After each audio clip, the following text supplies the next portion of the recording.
Hello everybody and welcome to another Peteman Reviews. Today we have the Triggercon Windsweeper.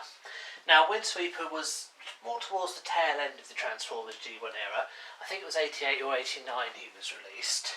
And is the latest range of mini-bots, or in this case mini-cons. Now toys released around this time often had a gimmick in order to make them appealing perhaps against, let's face it, the absolute mass of Transformers were around at that time. So the Sparker Bots and the Firecots could make cold sparks. The Trigger Cons and the Trigger Bots featured an automatic transformation gimmick. So as for the toy itself, it's not too bad a playing mode. You see, it's quite decent colouring. Bear in mind this is an original, so some of the stickers have faded and some of the colorization has faded a bit over time. It's got some very prominent wheels on it. Very, very prominent wheels on it, which look a little bit silly, but when it's in that mode, it's not too bad. Now the gimmick works in both plane and robot mode. You've got two little marks there, and when you press them, so we'll hold it like this, and we'll press this one. See the weapon system pull forward. Do the same on this side. And there we are. And that now forms the weapon systems. So unlike the Sparker Bots and Firecons, these gimmicks still works at least, and it gives you two quite nice and shiny chromed, chrome which is still surprisingly on there, weapon systems. Now people have said, should Windsweeper be an Autobot because they are chromed, and should Dogfight be a Decepticon because they are chromed? I don't know. All I know is that I've only ever seen Windsweeper as a Decepticon. Yeah, didn't really get a lot of time, it has to be said, in the comics. He was shown as one of Thunderwing's lackeys. Didn't get as much time, for example, as someone like Needlenose or Spinister, who were the double target masters. But he did still appear, so you know, he's not an unknown character. Transformation is very, very simple.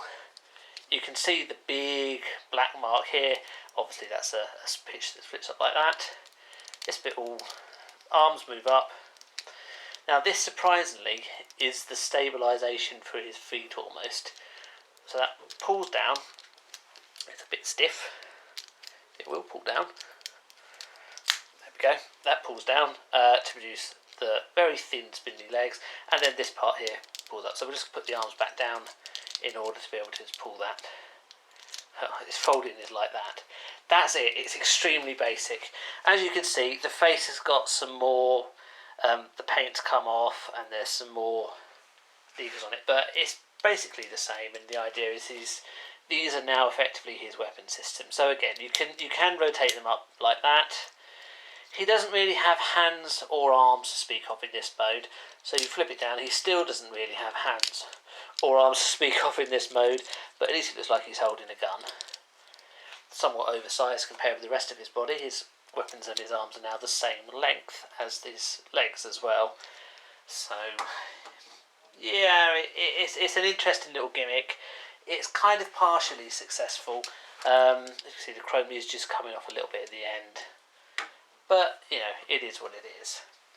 Compare him against other mini-bots or mini-cons of the era, oh not the era but of around, so the Insecticon, Kickback and Sizzle, the Sparker Bot.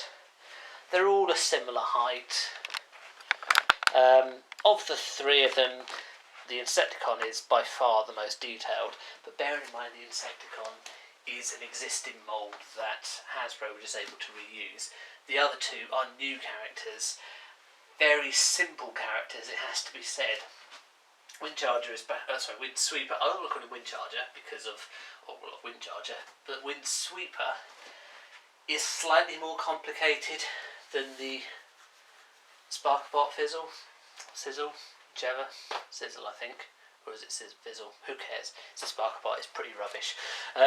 Windsweeper is slightly better, but only slightly. At least his gimmick still works, so that's not really the fault of the toys, that's just the ravages of time.